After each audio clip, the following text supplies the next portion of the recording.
नमस्कार मित्रांनो, महावितरण आणि महापारेषण भरतीविषयी अतिशय महत्त्वाचे काही प्रश्न व त्यांची उत्तरे आपण बघणार आहोत। चला तर सुरू करूया।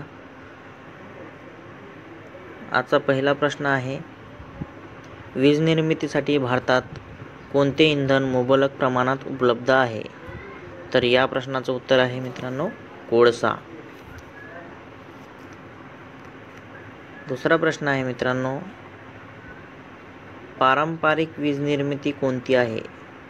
तर या प्रश्नाचं उत्तर आहे मित्रांनो, औष्णिक वीज निर्मिती। तिसरा प्रश्न आहे मित्रांनो तुमच्यासाठी, सोलर सेलमध्ये कोणती सामग्री वापरली जाते? या प्रश्नाचं उत्तर आहे मित्रांनो, सिलिकॉन।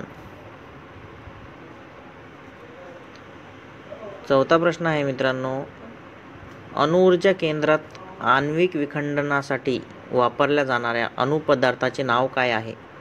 तर या प्रश्नाचं उत्तर आहे थोरियम।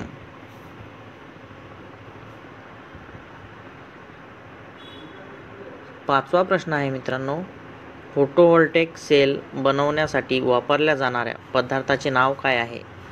तर या प्रश्नाचं उत्तर आहे मित्रांनो, सिलिकॉन।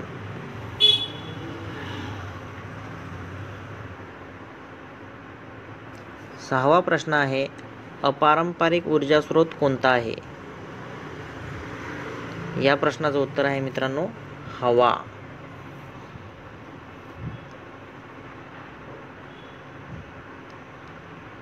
सातवा प्रश्न आहे मित्रांनो, ऊर्जेचा नैसर्गिक स्रोत कोणता आहे? तर या प्रश्नाचं उत्तर आहे सूर्य।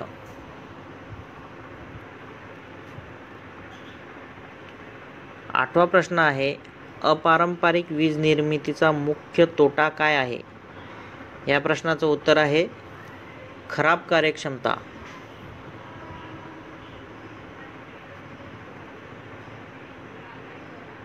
नववा प्रश्न आहे, कोणत्या वीज निर्मितीसाठी हेवी वॉटर ट्रीटमेंट प्लांट आवश्यक आहे? या प्रश्नाचं उत्तर आहे अणुऊर्जा निर्मिती।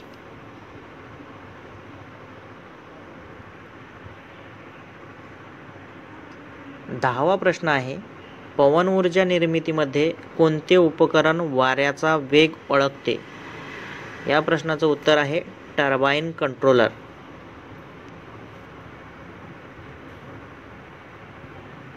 अकरावा प्रश्न आहे, हायड्रो इलेक्ट्रिक पॉवर प्लांटमध्ये हाय हेडसाठी कोणती टर्बाइन वापरली जाते? तर या प्रश्नाचं उत्तर आहे इम्पल्स टर्बाइन।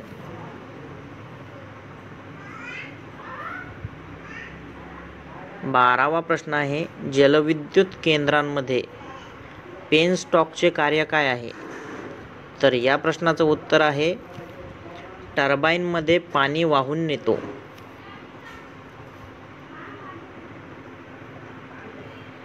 13वा प्रश्न आहे, स्टीम पॉवर स्टेशनमध्ये बॉयलरचा उद्देश कोणता आहे?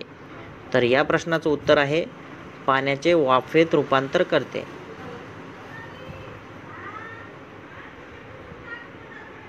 14वा प्रश्न आहे, कोणत्या प्रकारचे पॉवर प्लांट अधिक कार्यक्षम आहे? तर या प्रश्नाचं उत्तर आहे हायड्रो इलेक्ट्रिक प्लांट।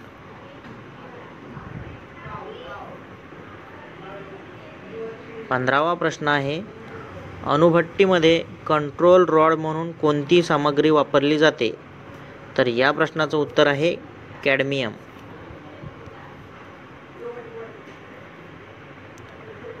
16वा प्रश्न आहे, प्रकाशाची तीव्रता मोजण्यासाठी कोणता रेजिस्टर वापरला जातो?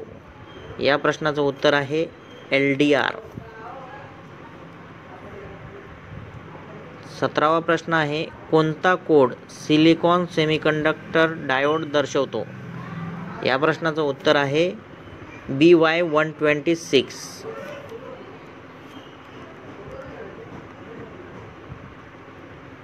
18वा प्रश्न आहे, सक्रिय घटक कोणता आहे? या प्रश्नाचं उत्तर आहे ट्रान्झिस्टर।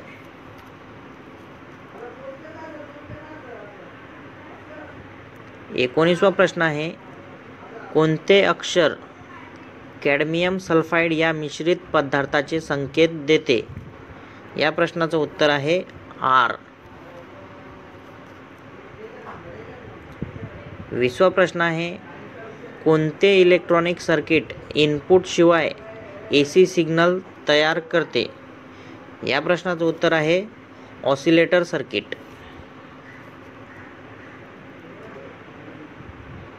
21वा प्रश्न आहे, कोणते इन्स्ट्रुमेंट मोजलेले किंवा चाचणी केलेल्या प्रमाणांचे दृश्य प्रतिनिधित्व प्रदान करते?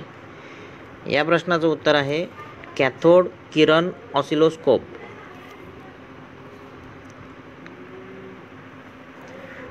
22वा प्रश्न आहे, सिलिकॉन ट्रान्झिस्टर चालवण्यासाठी बेस इमिटर जंक्शनमध्ये किमान व्होल्टेज किती आवश्यक आहे? या प्रश्नाचं उत्तर आहे 0.6 व्होल्ट ते 0.7 व्होल्ट.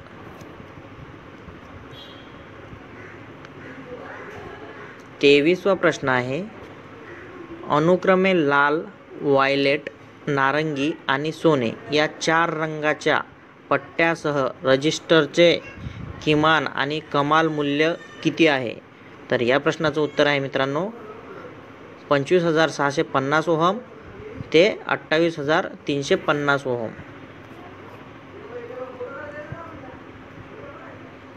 24वा प्रश्न आहे, सिलिकॉन मटेरियलमध्ये बॅरियर व्होल्टेज जास्त असण्याचे कारण काय आहे?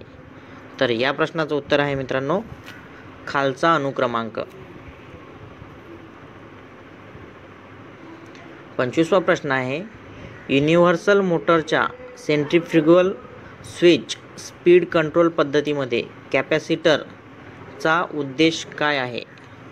तर या प्रश्नाचं उत्तर आहे मित्रांनो संपर्कावरील ठिणग्या कमी करणे. 26वा प्रश्न आहे, सबमर्सिबल पंप रिवाइंड करण्यासाठी कोणत्या प्रकारची वाइंडिंग वायर वापरली जाते? या प्रश्नाचं उत्तर आहे मित्रांनो PVC झाकलेली तांब्याची तार.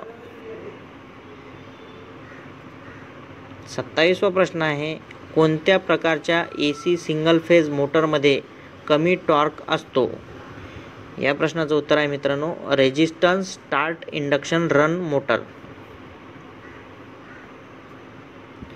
28वा प्रश्न आहे मित्रांनो, what is the function of centrifugal switch in single phase motors? या प्रश्नाचं उत्तर आहे मित्रांनो ब्रेक द स्टार्टिंग वाइंडिंग. 29वा प्रश्न आहे मित्रांनो, युनिव्हर्सल मोटरचा वापर कोणता आहे? तर या प्रश्नाचं उत्तर आहे मित्रांनो food mixer. Which single phase motor is fit with wound rotor? या प्रश्नाचं उत्तर आहे मित्रांनो रिपल्सन मोटर.